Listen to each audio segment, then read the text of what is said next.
out the library. Hello. Oh boy. Trigger happy TV, man. Back when life was just more simple. Simple, you could do crazy shit. No Ali big deal G. like that. Dude. It was a different day, man. You remember when we used to watch the Ali G show and Trigger Happy TV? To be honest, bro, back in the day, the Ali G show with Sacha Baron Cohen, that shit was amazing. Dude. And I didn't quite like his next, like his Bruno. His Bruno I wasn't really into. Yeah, I wasn't into it either. It just, I think it was over the top. But Ali G was hilarious. I was homophobic back then. Yeah, I don't know if I would call it homophobic more than just like uncomfortable. For me, no, it just wasn't funny. To me, it wasn't funny. Yeah, exactly. That's really what it is. And I also, I don't know how you feel about this, but like sometimes when you go to movie theaters, I don't go and see everything in the movies. Nothing in the movies. Yeah, it was cringy. It was a movie you watched at home and felt uncomfortable at your own sort of environment. You don't want to feel that type of feelings with other strangers. No, definitely like not. Imagine like the Borat scene where he's making out with the guy in like this rodeo with a bunch of like southern people. Oh my god, yeah. No. And he later talks about how he almost like literally like got hurt. They had to escape through a tunnel and everything. Like, dude, it was crazy. It was crazy. I did hear a comedian recently talk about, because recently he took out some new ones where he's like talking to like alt-right people and like making them look bad. And in a way, like the comedian was saying, like it was kind of fucked up that this guy from England is coming here to try to show the worst stereotypes of America. And in a way, but there was one episode that they didn't release that he talked about later, where he had one of these like high-level guys, right? I don't know what it was, like a congressman, some shit like that, and he was trying to like get him to say shit, right? So he was saying some shit like, "Oh, are you able to like, get kids and shit?" And like the guy came back to him like, "Are we recording?" And he's like, "No, we're not," but they were, and he's like, "All right, cause yeah, I could hook you up with that. Like I can take care of that." And instead of the guy sort of going with it, right, and being like, "Oh, really? So how could?" and I then show it to the world. They just like they didn't do it, and they didn't do the episode or whatever. But so it's like that's the type of shit you also need to release. Like we gotta know who are these fuckers. Yeah. These crazy motherfuckers that are coming about in the land. Well, I mean that would be kind of like how that's kind of making your fate, I guess, like predetermined, right? I mean, like that is one sure shot way to by doing all this crazy stuff and having all these really controversial things happen, and you're doing it for fun, but like you go into like a rodeo with a bunch of gun-toting Western people, and you're doing that kind of crazy Brokeback Mountain stuff, which again is fine for normal, but not amongst these kinds of people. Like, not in this context, not in this crowd. Is that like a death wish, or would you? Yeah. I mean, that kind of ties into the topic, no? Scenes where he's like, like at a Western thing, right? And he's like singing. I think it's even at the beginning of that rodeo thing where he's singing like, "Throw the Jew down the well, throw the Jew down the well," and then eventually you see people kind of like cheering and singing. But oh my god, it also, it's like maybe people are just like, "Who the fuck is this guy?" Let's just go along with him. Like in a way, it kind of makes it look like everybody there is just white and racist, and that's not the case. Yeah. The reality, but. But yeah, man, he did crazy shit back in the day. There's nothing that can replace the Ali G show and the skits that he used to make. For sure. When he was trolling. But well, in any case, on to the next one. If you don't know what the Ali G show is or Trigger Happy TV, then you're too young, doggy. You might not be old enough to listen to this potty. Bro, I was looking at some random ass questions over the week of like weird things that to analyze. Not your comfortable topics, but I wanted to challenge our minds a bit today. And I'm with it. What do you think of this question? How would you answer this? Would you rather decide how you will die or when you will die? I would rather decide. So the argument is, whether I want to die in my sleep or whether I want to live to 100 years old, but I could get hit by a or mauled by lions. A very slow, painful death at the age of 100. Yeah. In my suburban But also neighborhood. keep in mind that I don't think even if you decide when you're gonna die and you put like 120, there's still some thing about knowing when you're gonna die, like a negative thing to it, don't you think? Or maybe at 100 years you're like, all right, I'm waiting for as shit. as equally as it could be a positive thing.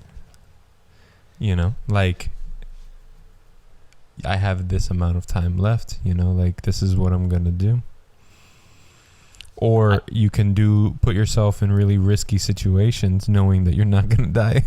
Yeah, that's always like well, not always, but sometimes that's a take on like movies, right? If like people know, there's this movie called Big Fish, which is an amazing movie. If you haven't watched it, you gotta watch it. But they see this witch, and the witch, if you looked at her in her eyes, you could see how you were gonna die. So this guy, the main character, he looks into her eyes and sees how he's gonna die. But then he said, it's like an adventure movie, and he's like doing everything to get this girl, and he goes to the most dangerous things, fights the biggest guys, does all these things, and it's like, why are you so courageous about everything? It's like, because I know and how I'm gonna die, and it's not in any of these ways. So to make money, he'll go to the circus and like jump, like do all the crazy shit. So, but I'm not sure if that rule works like that. Like I'm not sure if deciding when you're gonna die allows you to just fucking like jump off a plane without a parachute and like, well, something's gotta be done. Like something to solve it. Yeah, somebody comes, solves it, or I just hit my ground and I'm in a coma for like all the years that I'm gonna be alive for, and that's painful. Now on the other end, if you decide how to die, so you would say like with no pain in your sleep, right? That would be the most ideally. I don't think anyone's like, I wanna die fucking crashing in an airplane into the fucking Everest mountains and shit. I don't think. No. I mean, hey, there's something out there for everybody, but I would, I'd prefer no. I prefer. I don't know. How would you want to die? Would you die in your sleep? Would you die of a massive heart attack at Thanksgiving dinner? Damn, bro. I'm always like being nervous about shit, and the heart attack, man, sounds like a fucking. Like a shaker, like sounds like it's not gonna be a good feeling. Fuck. Yeah, I think even though I don't like any of the options, just because I'm a little bitch when it comes to death. Whenever I think about death, I get eerie. I think it'll be better to decide when. That way I can guarantee 100 years, Right. I mean, I could go 120 if I could decide that. Like there's this community, and they're pretty advanced now, where they're like discovering because this community thinks of aging as a disease, so they're finding the cure for the disease, and it is very possible that for our generation to be able to extend our life, maybe like double the amount. What do you think about that? Do you think that's something you would do?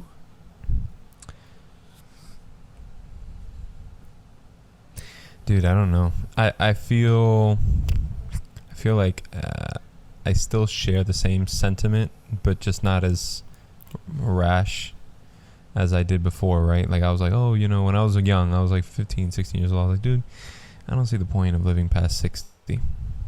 And I'm like, oh, well, after 60, like there's mobility issues, there's, all this shit, you know what I'm saying? But then I'm like, as I got older, I'm like, oh, wait, no, I retire at 60. I could always retire earlier, but, at least give myself the chance to live another 15 years you're after 30 that. now, right? 30 as of, yeah. So at one point, you felt like living 30 more years, like, all right, we're good. 30 more from now, and I'd be good. Yeah, I was good, but not now. Now, okay, you think that there may be a little more, but do you still see 60 like, oh, all right, a good run? Or you feel like, fuck not that, I want to live longer? No, yeah, like my grandmother passed when she was like 66, and my till today, up until maybe 2015, 16, like that's when my grandfather passed. So like it was nice to have him until then, And how old was he? He was like 89. Oh, I think so that's I think that's like a good number. That's a good number for me.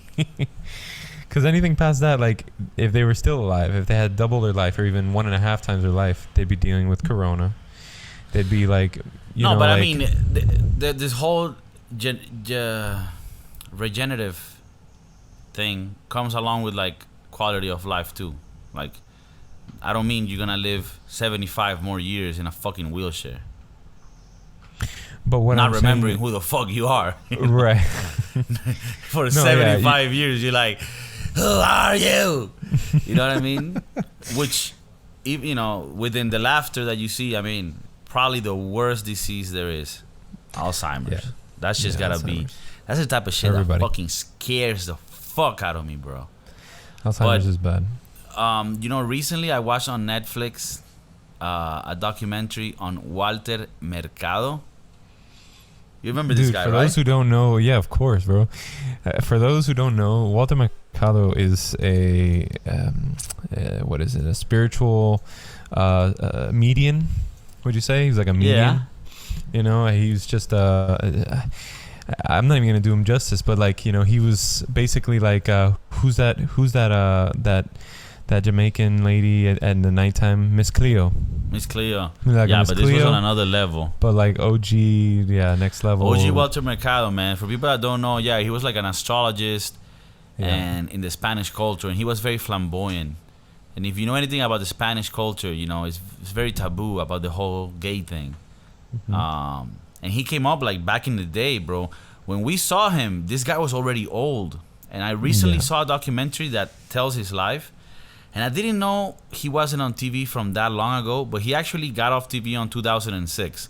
And just to give you a little recap, the reason for that is because his manager got all the rights to his image and his thing.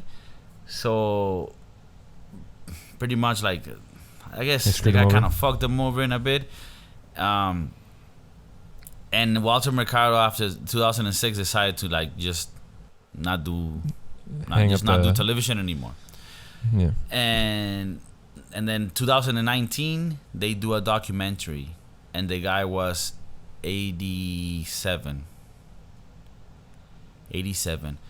and he still had energy, but you could tell that he was like, things were harder for him. The age was hitting. And dude, one thing that scared me about it was that whenever at this stage, I don't know if this guy's alive or not today, right? I'm still watching the documentary because I haven't heard this guy for a minute. I'm thinking at the end he's gonna come out like, oh, I'm fucking coming out with a YouTube show now. I'm like, fucking yeah, Walter Mercado, I got you.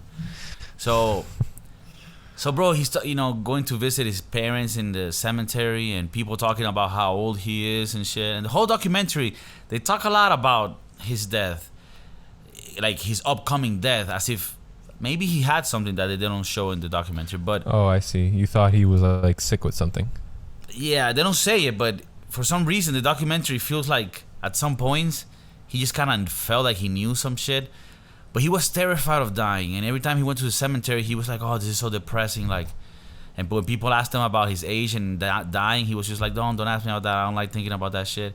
And I was just like, me, that I'm such a nervous little freak about life and all the tragedies and shit. I was just like, man, this guy is 87. He has had a fucking amazing life. He's fucked everything that he's ever wanted to fuck. And at 87, he's scared of dying. And I'm just like, I kind of lost hope, because I'm thinking it's okay to be scared of death now that I'm 30. But I'm hoping when I'm very old, I kind of understand it and tolerate it and sort of go with it. So there's a school of thinking that if you did everything right in your life and you don't regret anything, then you sort of leave with like a good death, like you're parting away with everything in order. But then I also think that maybe that's not the case. Like, I've asked my dad. My dad is 60. He's still, relatively young. But he himself tells me that he's not like comfortable with the idea of it. So I'm just like, damn, man, it kind of, I don't know. I think you may be a bit more, you're more like palante with shit. Like, you just like, you're a different thing. You just like, hey, dog, what happens, happens. But what do you think of that? Dude, yeah. So obviously dying and having things that you still want to enjoy are going to be difficult to let it go, right? I mean, when you have kids, that's going to add another dynamic that both you nor I know about right now. You know what I'm saying? And so I think the goal here is, let's put religion and afterlife aside, because that might be worth another topic all on its own. Like, is there an afterlife or something? At the end of this all, though, you have only one life to live here. And it's all about making the best of it and taking advantage of every day. For me, so this kind of ties into echa pa'lante, everything's just going forward. It is what it is. When you get it, you got it. When you did it, great. If you didn't, at the end of the day, like, it sucks to me, but to no one else. And so I kind of look at things in a worldly way. It sucks. I know that not many people share my opinions on that, but on what? On like, it is what it is kind of thing, right? Like, when you're talking about, in this case, just because it's today, we're talking about like the coronavirus, right? And I'm looking at it like, well, the death rate is like 0.001, but that's still thousands of people. I'm like, but the death rate is still 0.001. Dude, get closer to your mic. You going a little. Sorry. Right, so you're more in the belief of like. I'm like, all right, well, statistics here, we're just talking numbers. We're just talking numbers. At the end of the day, that's what we are. But if I had to bring it back to a personal thing, right? So aside from all that like statistical stuff, if I had to talk about personal, I mean, when you have your death coming up, I mean, it does. It's kind of like, well, I'm kind of going through it now, right? Like, it's terrible to say, but I have my wedding. It was supposed to be in March. Now my wedding's going to be next year in November, right? So I'm thinking like, I have this much time left to lose weight. I die. Yeah. Right, that's where no, that's not true. I'm very happy about it, but what I'm saying is like, there's so much time, there's only so much time left to accomplish what I want to accomplish, right? Which is obviously, it's almost always looking a little bit better, but I also want to make like a certain amount of money so I can pay for like a certain honeymoon. There's like only so much time, right? And that kind of motivates me. For me, that's kind of where I see it. I'm like, I really want to like bust this out of the water. Well, let me flip it on you, because you bring a good argument. Do you actually think that if we were to live 200, 300 years and there wouldn't be really urgency to get shit done, that we wouldn't have the drive as a race to do the things that we do? Like, the way that I sometimes comfort myself, and tell me if you think it makes sense or if it's just a defense mechanism that my brain uses, but I sometimes use the argument that if there wasn't a limited amount of time that we have in this life, then the moments that you have with the people that you care wouldn't mean what they mean, right? They mean what they mean because this shit is finite. Exactly. And there's only so many times that you're gonna have Thanksgiving with this person and go to Christmas with this person and chill with your homeboy and shit, right? And like you decide who you chill with in life based on that, on who you wanna use your time with, because you start finding it more and more valuable as you get older. So do you think that maybe that plays a dynamic that actually helps you move in life forward? The fact that you like, fuck, I'm gonna die eventually and it's not that far away. Right. I mean, I'm 30 now, but my 20s went by like this.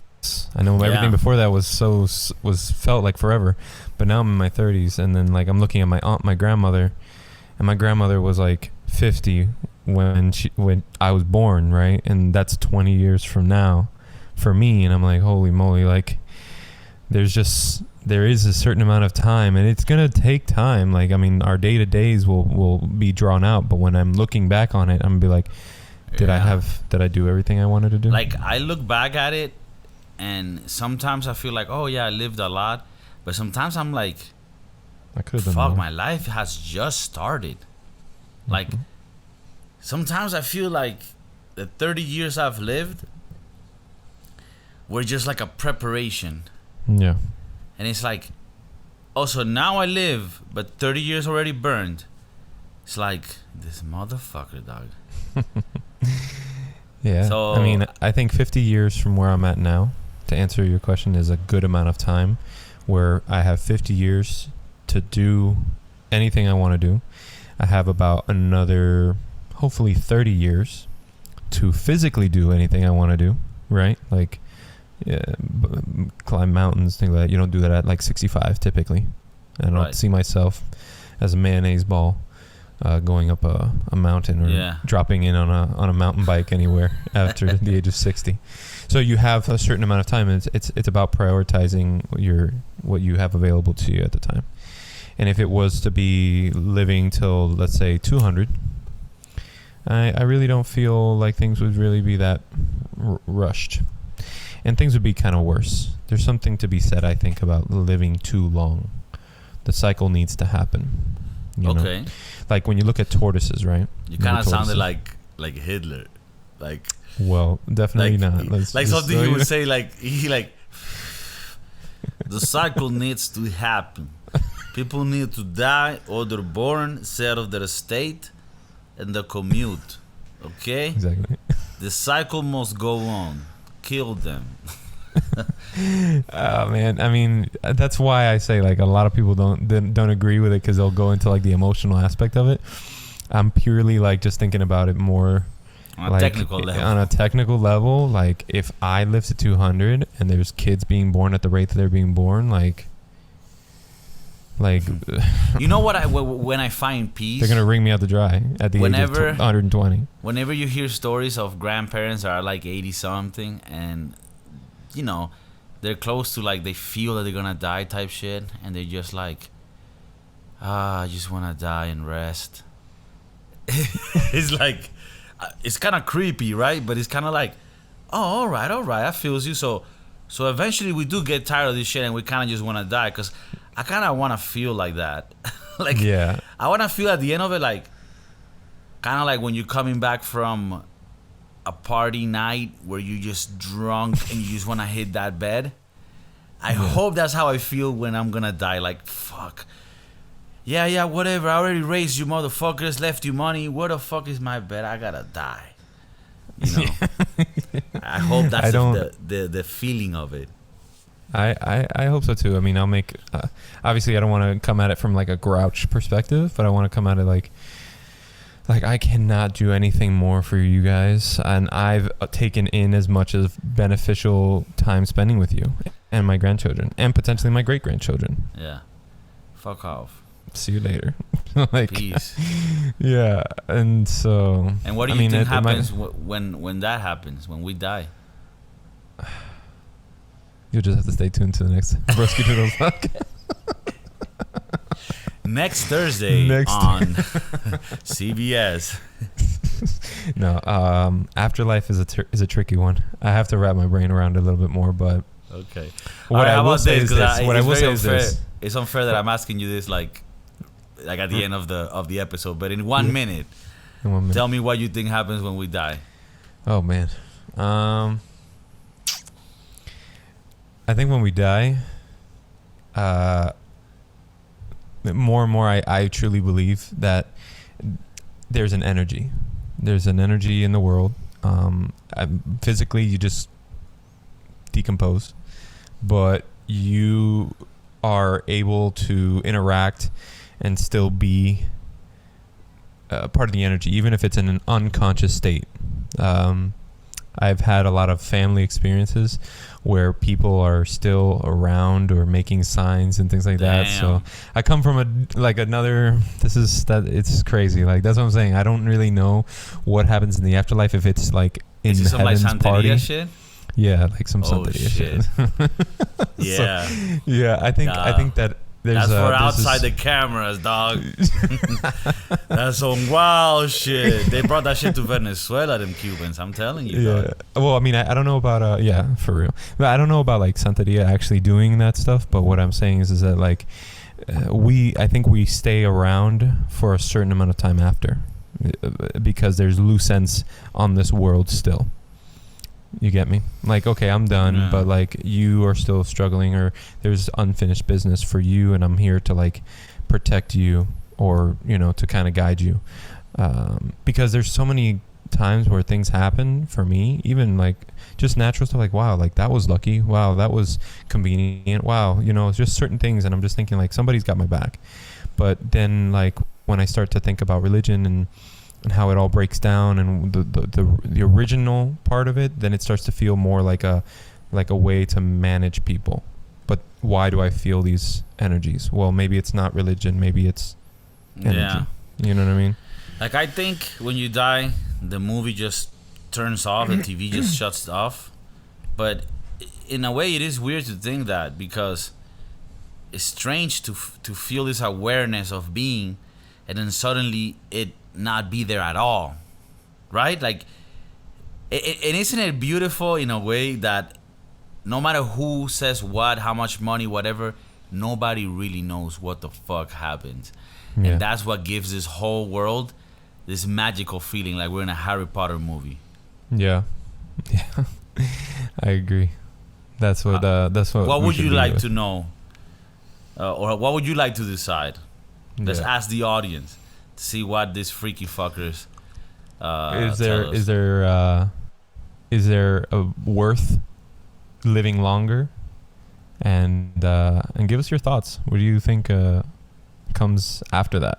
So I'm sure somebody's gonna be like, I want to die in a wood chipper, because there's this, hey, you please put it there so that we can know not try to fucking figure go it to out. your city. Yeah, all right, call you. So we'll give you a call. We'll talk to you.